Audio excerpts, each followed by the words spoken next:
हमारी आज की कहानी है अजगर करे ना चाकरी। तो आइए शुरू करते हैं। शुरू में संत मलुकदास नास्तिक थे, यानी ईश्वर के होने में उनका कोई कतई विश्वास नहीं था। उन्हीं दिनों की बात है, उनके गांव में एक साधु आकर रहने लगे। प्रतिदिन सुबह सुबह गांव वाले साधु का दर्शन करने आते और उनसे रामायण का पाठ सुनते। एक दिन मलुकदास जी भी रामायण सुनने पहुंचे।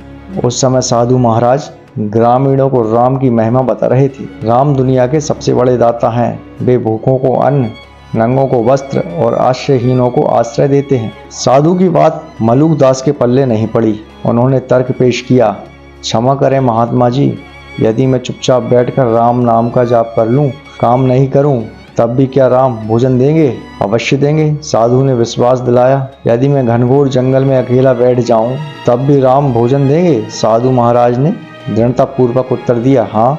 अब बात मलुकदास को लग गई। पहुंच गए जंगल। घने पेड़ के ऊपर चढ़कर बैठ गए। चारों तरफ ऊंचे ऊंचे पेड़ थे, कटीली झाड़ियां थीं। जंगल दूर दूर तक फैला हुआ था। धीरे धीरे खिसकता हुआ सूर्य पश्चिम की पहाड़ियों में पीछे छुप गया। चारों तरफ अंधेरा फैल गया, मगर ना मलुकदास को भोजन मिला और ना वह पेड़ से ही उतरे। सारी रात बैठे रहे।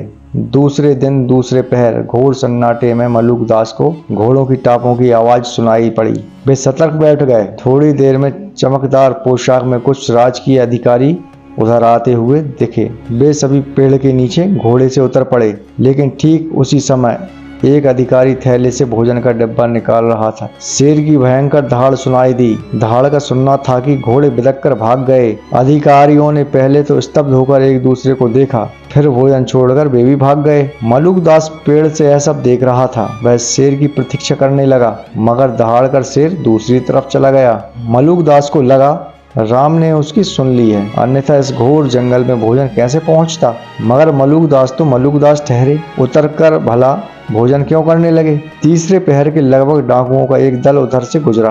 पेड़ के नीचे चमकदार चांदी के बर्तनों में विभिन्न व्यंजनों के रूप में पड़े हुए भोजन को देखकर वे ठिठक गए। डाकुओं के सरदार ने कहा, भगवान की लीला देखो, हम लोग भूखे हैं और इस निर्जन वन में सुंदर डिब्बे में भोजन रखा है। आओ पहले भोजन कर लेते हैं। डाकू का स्वभाव शक्की होता है। एक साथी ने सावधान किया, सरदार, इस सुनसान जंगल में भोजन का मिलना मुझे तो रहस्यमय लग रहा है। कहीं इसमें विष न हो। तब तो भोजन लाने वाला आसपास ही कहीं छिपा होगा, पहले उसे तलाशा जाए। सरदार ने आदेश दिया। डाकू इधर उधर बिखरने लगे। तब तक एक डाकू की नजर मलुकदास पर पड़ गई। उसने सरदार को बताया। सरदार ने सिर उठाकर मलुकदास को देखा तो उसकी आंखें अंगारों की तरह लाल हो गईं। उसने चिल्लाकर कहा, अरे दुष्ट, भोजन में विष मिलाकर तू ऊपर बैठा है, चल नीचे उतर। सरदार की कड़कड़ाती आवाज सुनकर मलुकदास डर गया, मगर उतरा नहीं। मई से बोला, क्यों व्यर्थ दोष मरते हो, भोजन में विष नहीं है। सरदार ने एक साथी से कहा, पहले पेड़ पर चढ़कर इसे भोजन कराओ, झूठ सच का अभी पता चल जाएगा। इतने में 3-4 डाकू भोजन का डिब्बा उठाए पेड़ पर चढ़ गए और छोरा दिखाकर मलुकदास को खाने के लिए विवश कर दिया।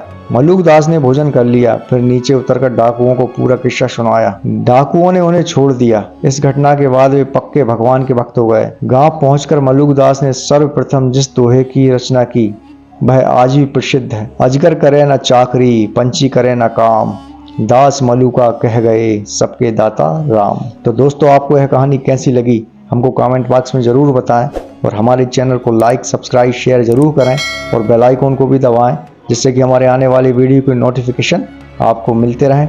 मिलते हैं अगली वीडियो में, जब तक के लिए नमस्कार।